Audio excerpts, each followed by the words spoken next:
Olá, eu sou a professora Maria José e estamos aqui com muita satisfação para participar de mais um programa de lições bíblicas em ação.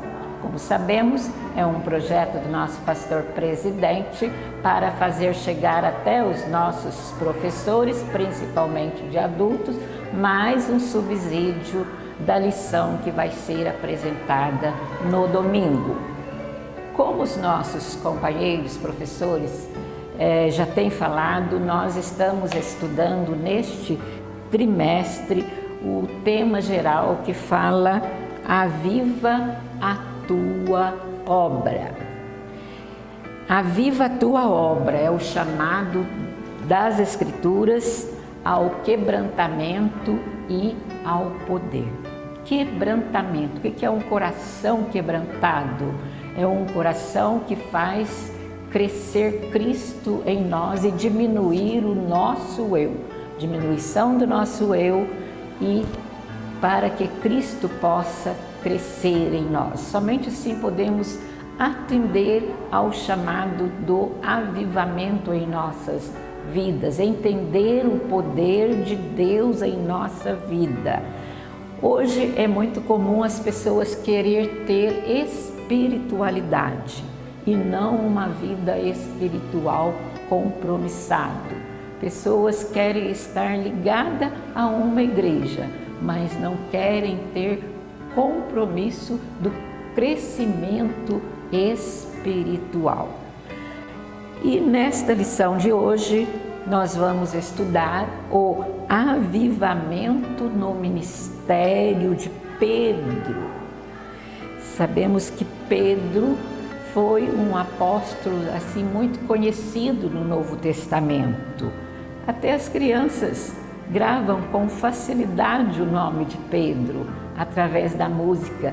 Lembra aquela musiquinha que fala Pedro, Tiago, João no barquinho? Então Pedro foi uma figura assim exponencial entre os discípulos de Jesus. Mas antes de prosseguir, falarmos sobre Pedro, vamos ler o nosso texto áureo, que fala assim, está lá em Atos 2:14.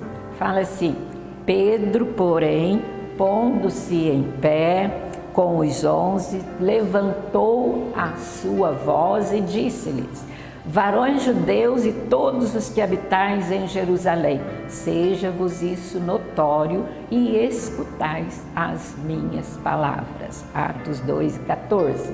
A verdade prática. A vida de um crente pode ser comparada entre o antes e o depois do avivamento. É isso que nós vamos estudar na vida do apóstolo Pedro. Ele teve o seu antes, a sua vida foi marcada pelo seu antes de ser uma pessoa avivada pelo Espírito Santo, e depois que ele passou pelo avivamento, pela presença contínua do Espírito Santo em sua vida. Pedro, ele era da cidade de Betsaida. O seu nome original era Simeão. Este nome é um nome até comum entre os judeus. Significa audição, ouvir. Mas quando ele tem um encontro com Jesus, quando Jesus o chama eu creio que no seu segundo encontro, Jesus troca o nome de Pedro. De Simão, ele passa a ser conhecido como Cefas, no aramaico, Cefas no aramaico, e depois no grego, significando pedra, fagulha, Pedro, né? Significando pedra pequena, ou fagulha, ou cascalho. Esse é o nome de Pedro. Então, primeiro Simão, uma variante de Simeão, depois Cefas, e fica conhecido no grego como Pedro. Pedro, como eu já falei, foi um apóstolo assim expoente, que mais se sobressaía entre os discípulos de Jesus.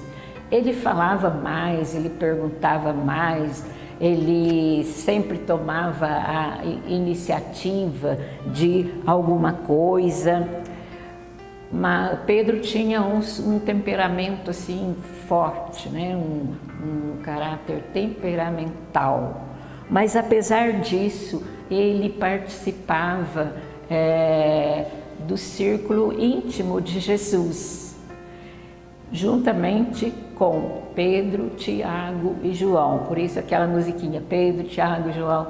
Então eles tinham assim mais contato com o mestre, mais amizade com o mestre. E com isso ele participou de momentos assim importantes na vida de Jesus.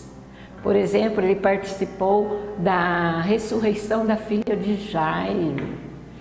Ele participou lá do momento da transfiguração. Ele participou daquele momento crucial de Jesus lá no Getsêmani. Então Pedro, ele foi uma figura bastante conhecida, mas ele era um homem, quando a gente vai estudar, é considerado assim de um homem de natureza que dava vazão à sua natureza terrena, à sua natureza natural e não à natureza espiritual. Pedro, ele foi chamado 3 vezes. A primeira vez Jesus o chamou para ser discípulo. A segunda vez Jesus o chamou para ser pescador de homens, participar do seu ministério, ser missionário. E a terceira vez Pedro é chamado para ser apóstolo. Então Pedro, sem dúvida, foi uma figura bastante conhecida, exponencial entre os discípulos. O texto bíblico da nossa lição está em Atos, capítulo 2, 14 a 24. Os objetivos falam assim, as características do apóstolo Pedro antes e depois da experiência do Pentecoste. Essa é a primeira parte. E segundo, o impacto do batismo no Espírito Santo no caráter do apóstolo Pedro.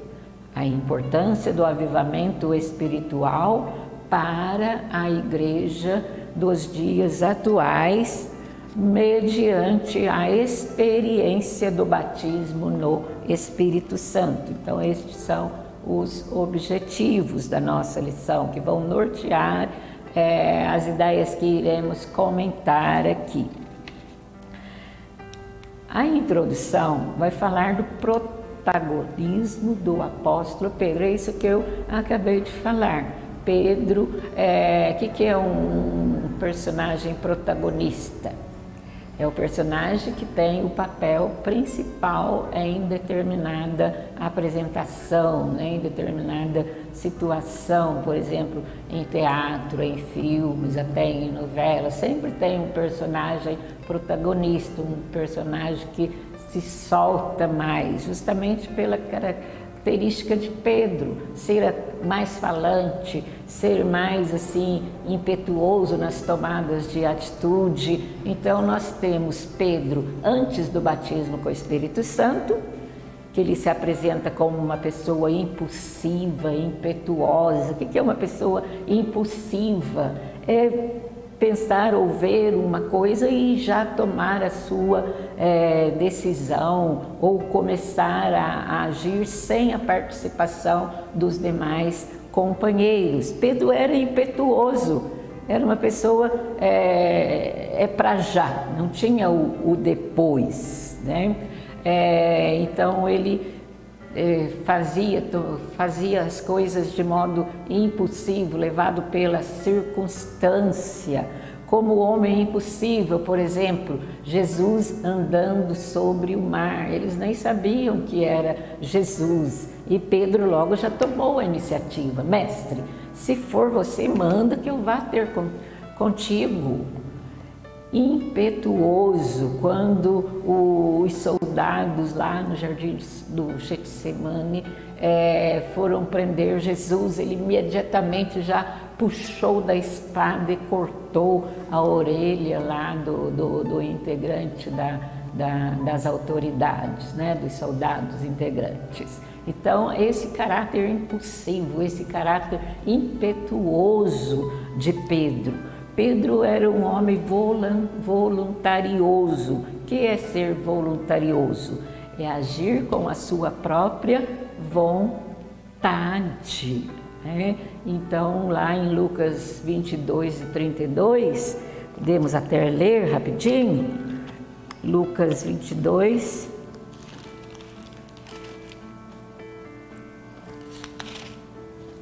e 32.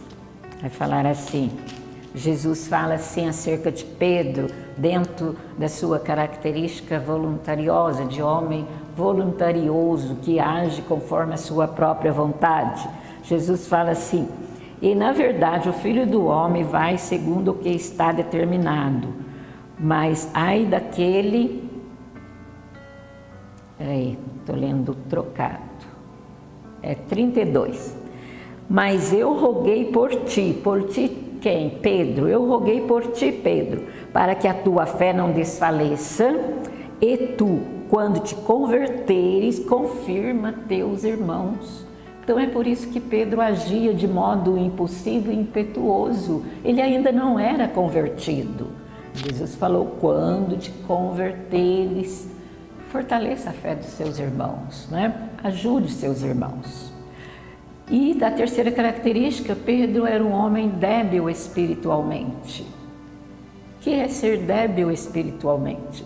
É como eu falei no começo, ainda não era revestido pelo Espírito Santo, ele então tinha uma vida espiritual fraca, sem consistência.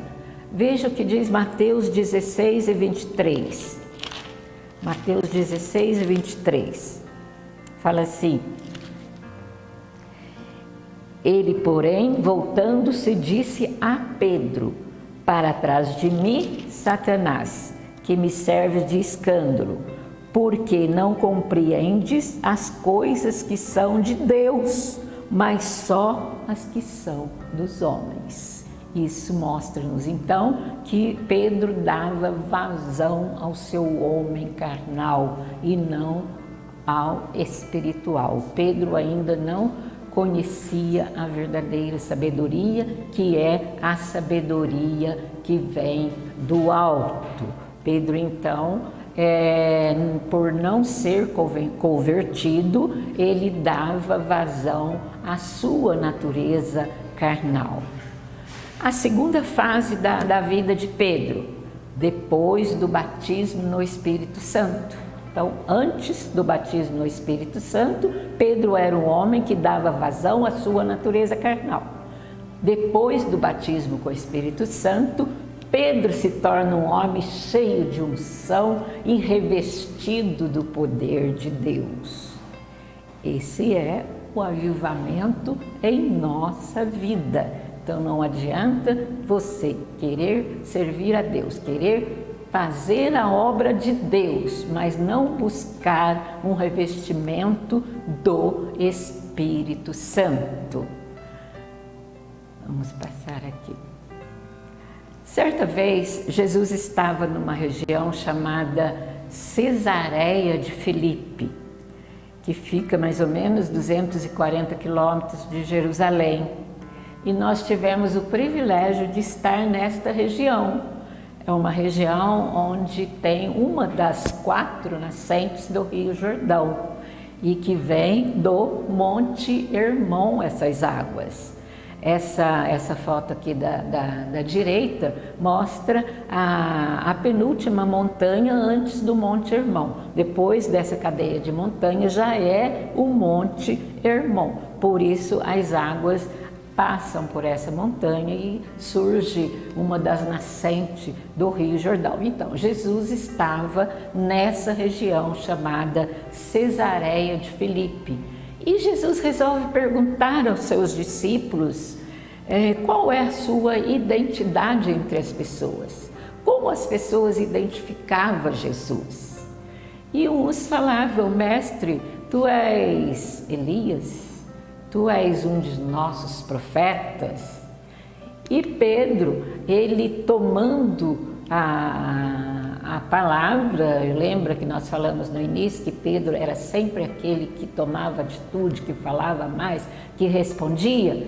Então, Pedro identifica Jesus como? Falando assim: e Simão Pedro respondendo disse: tu és o Cristo, o Filho do Deus vivo.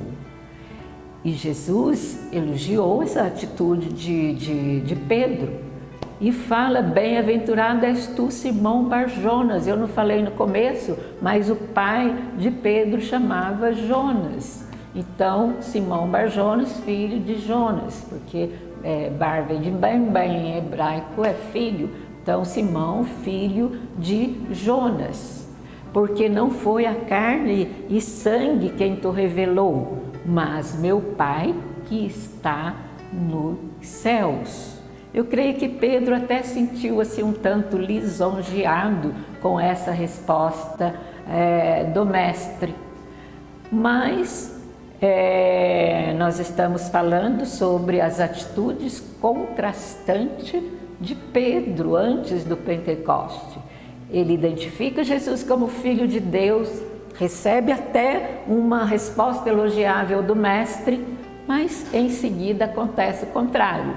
Quando Jesus fala da sua missão, que seria escandalizado, perseguido, condenado à morte, morte de cruz, mas também ressuscitaria ao terceiro dia.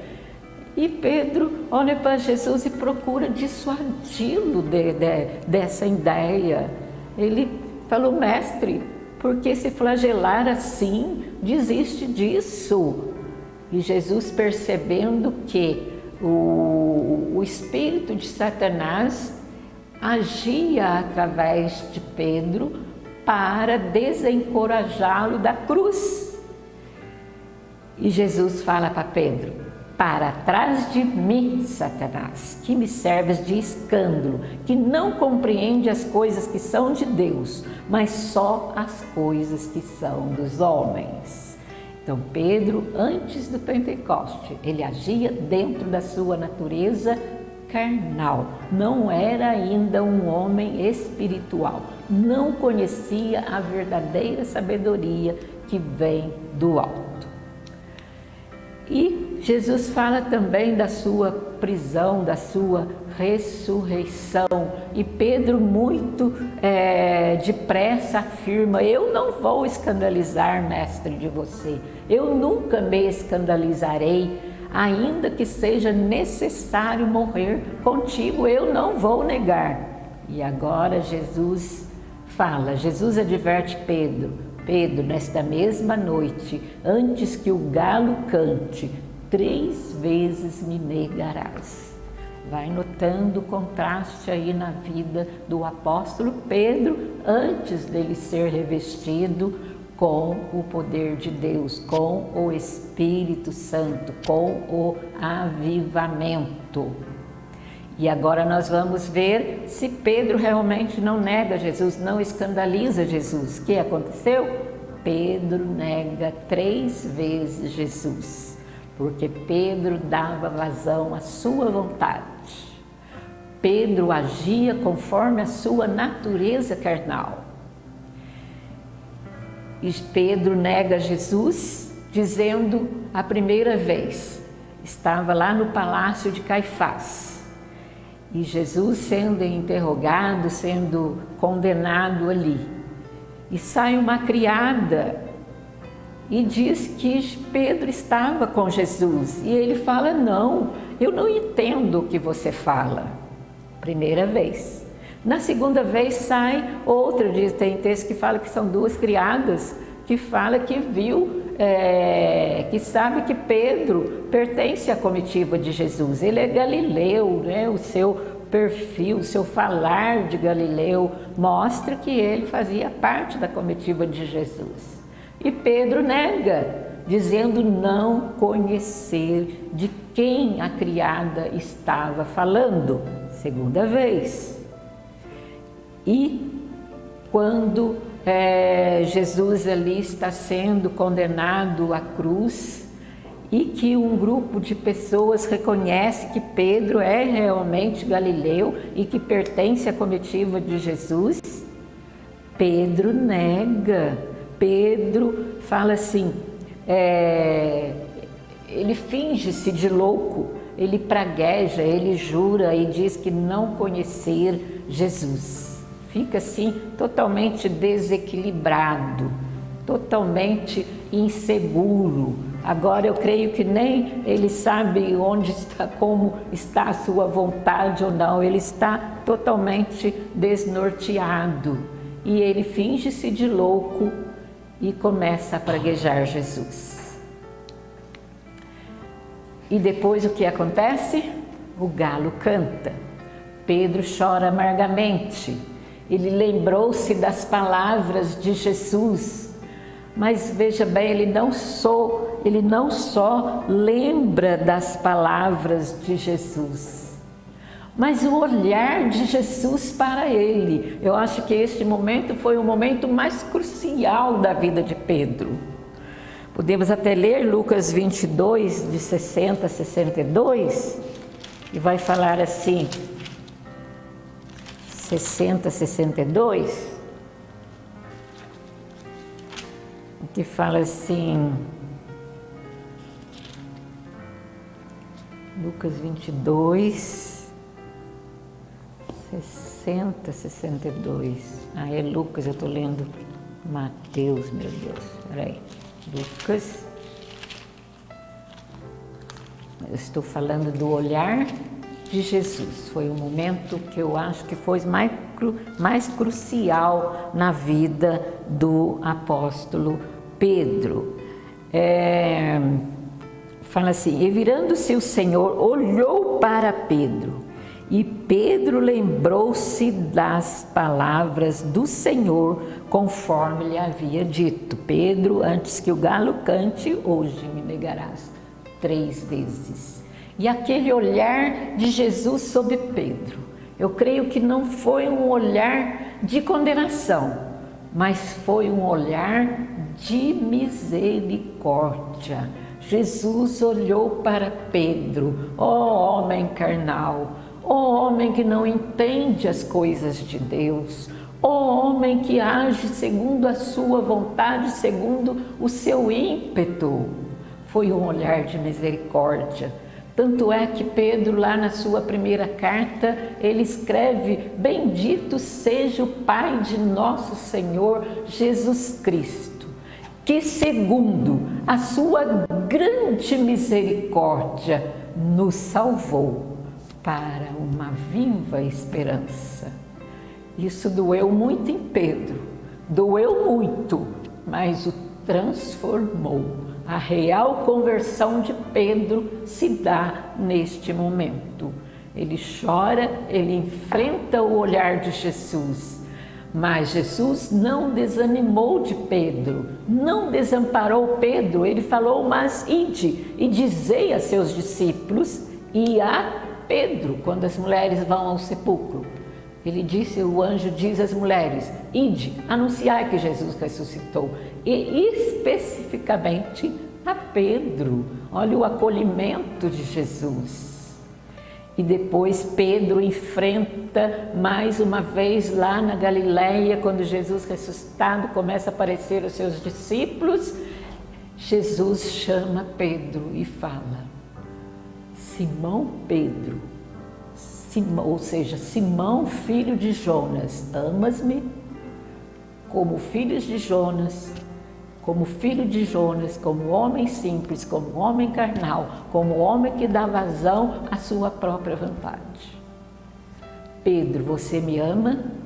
E faz essa pergunta 3 vezes. E na terceira vez, Pedro começa a chorar e fala: tu sabes, Senhor, que eu te amo. Agora eu já sou uma pessoa convertida. Eu posso entender a sua missão eu possa entender todas as profecias a seu respeito.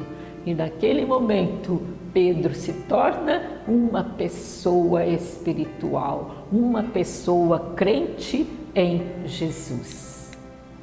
E o resumo dessa primeira parte fala: o Espírito Santo transformou Pedro, até então espiritualmente fraco, em apóstolo do Evangelho de Cristo.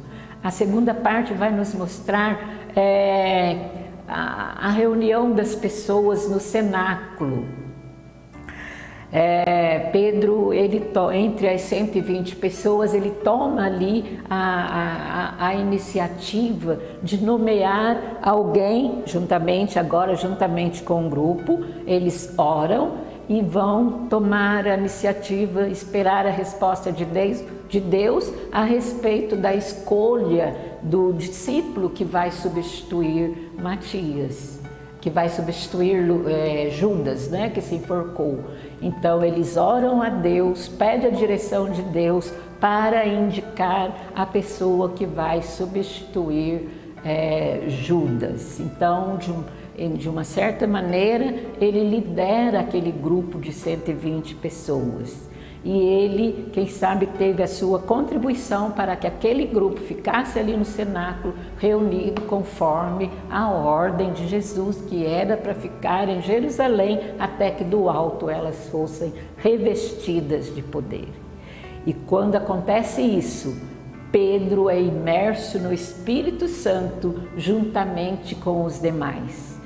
Então Pedro, naquele grande movimento da descida do Espírito Santo em Atos 2, ele vendo as pessoas impactadas, admiradas, extasiadas diante do que estava acontecendo, e quando alguém fala que eles estão cheios de mostos, aqui no capítulo 2,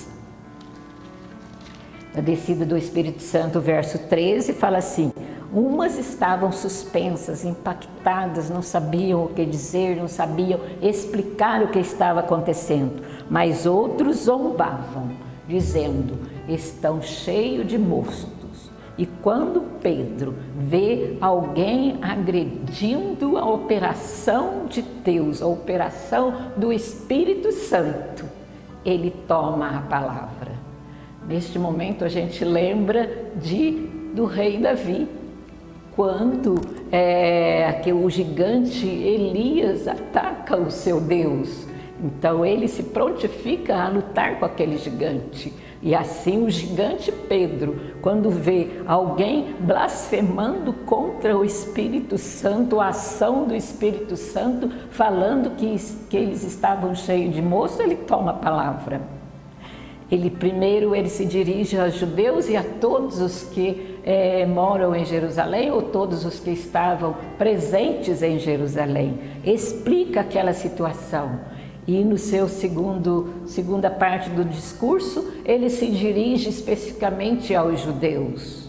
E quando naquela pregação inflamada de Pedro, as pessoas são tocadas, Pedro não faz apelo, mas as próprias pessoas dizem: que faremos, varões irmãos?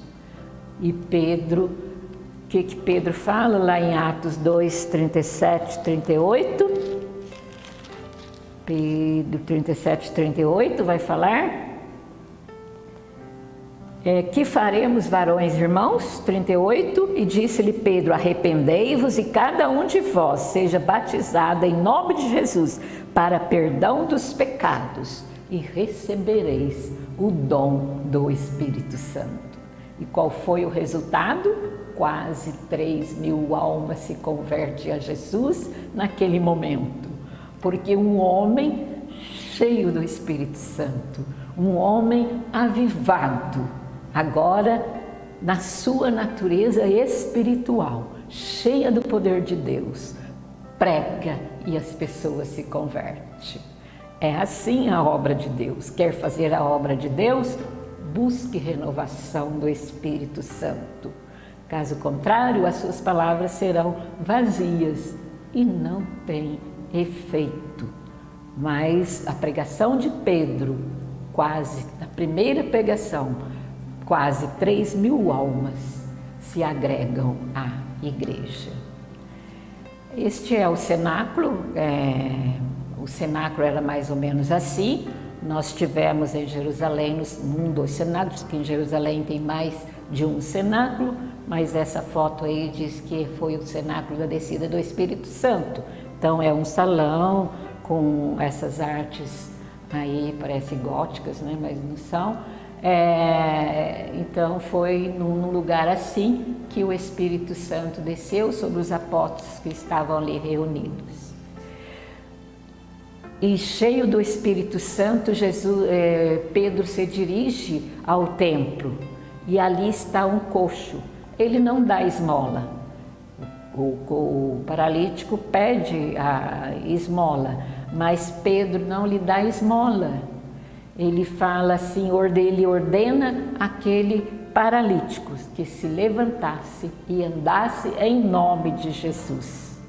Pedro aproveitou a ocasião do milagre do coxo para pregar a respeito da morte e ressurreição de Jesus, enfatizando que o enfermo recebeu perfeita saúde no nome de Jesus. É importante notar que tanto Pedro como os demais apóstolos, tudo que eles faziam, eles gostavam de deixar claramente que era em nome de Jesus. Aquele Jesus que foi prometido pelos profetas, aquele Jesus que foi rejeitado pelos judeus, aquele Jesus que os judeus condenaram, é este Jesus que venceu a morte, que ressuscitou, e é sob esse nome que eles faziam milagres, maravilhas e pregavam o Evangelho. Pedro é avivado em outras ocasiões também. Dentro da pregação de Pedro, seguida do milagre da cura do coxo, quase 5.000 almas se converteram na segunda mensagem do apóstolo. Pedro agora está em Lida e ali ele também opera milagres, há a cura de Enéas, o paralítico já há 8 anos. E além de Lida, outras cidades ali próximo a Jope, Pedro também pregou o Evangelho, fez milagres ali também. Aqui é Jope, o da esquerda é Jope, é onde aconteceu a ressurreição de Dorcas, que em grego quer dizer Tabita, tem aí as referências bíblicas. Tivemos o privilégio de estar em Jope. Jope hoje é engolida pela cidade de Tel Aviv, e aí essa foto tirada de Jope aparece aos fundos. Tel Aviv é uma região muito, muito bonita. E à esquerda, Pedro está em Cesareia, avivado na casa de Cornélio. Cornélio é um centurião romano e diz que Cornélio ele é temente a Deus. Esse temente a Deus não é o temente que nós conhecemos, que teme a Deus, mas quando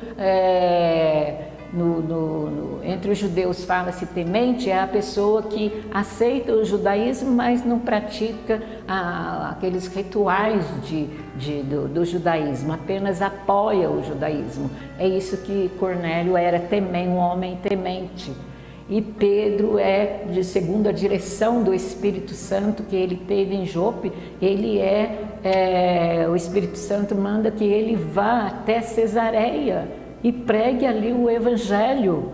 E Pedro foi. Então Pedro abre o Evangelho para os gentios. Antes ele se limitava aos judeus, mas em visão Deus mostra que os gentios também necessitavam da pregação do Evangelho, da proclamação do Evangelho, inclusive sobre o derramamento do Espírito Santo.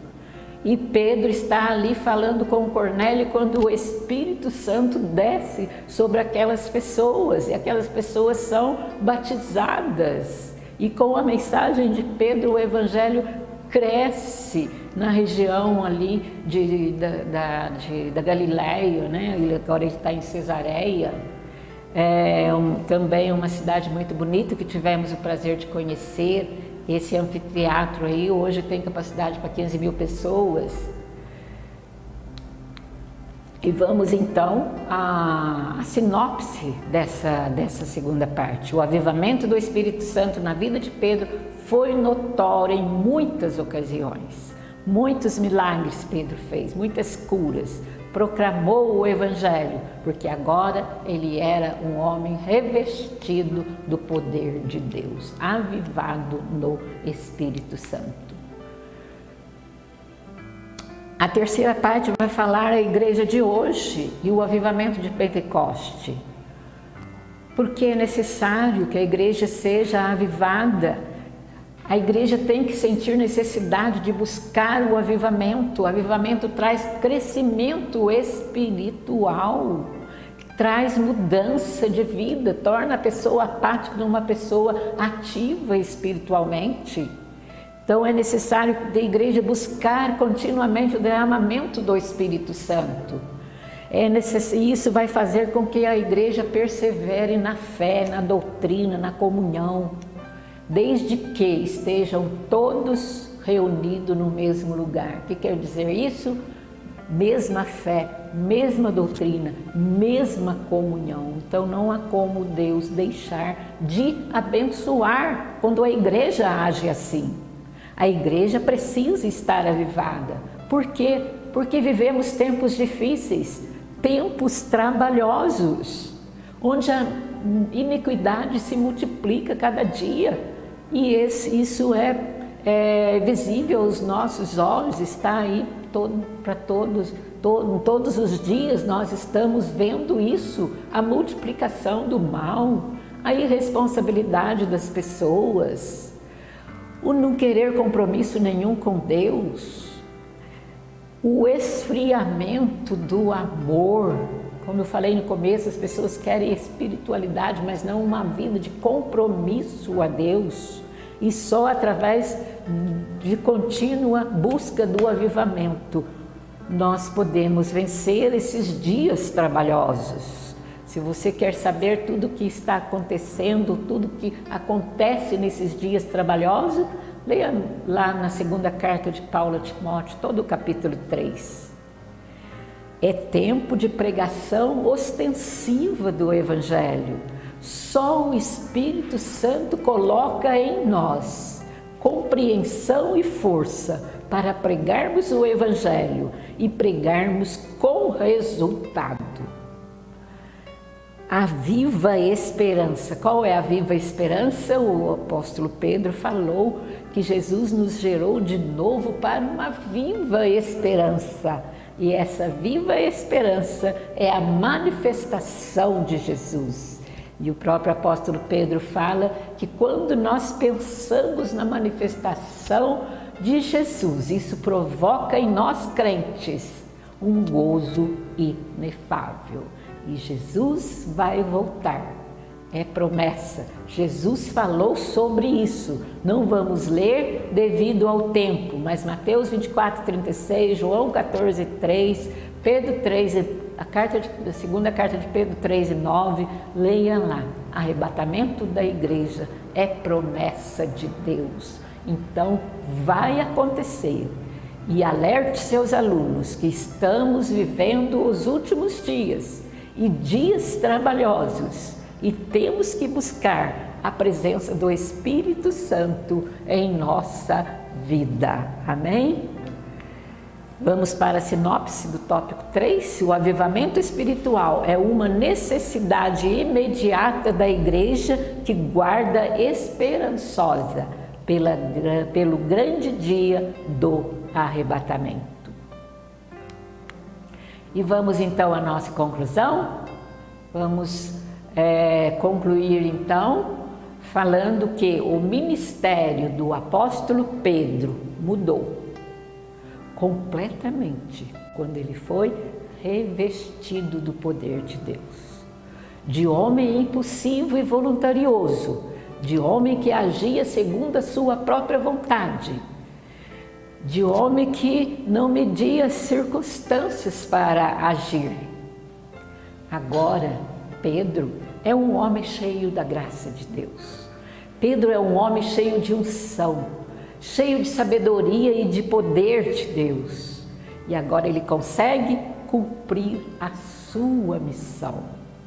Hoje conhecemos o apóstolo Pedro, Por isso, o apóstolo Pedro é um modelo de vida e de ministério avivado, sob o poder do Espírito Santo para a igreja atual. Amém? Que Deus abençoe a sua aula, professor.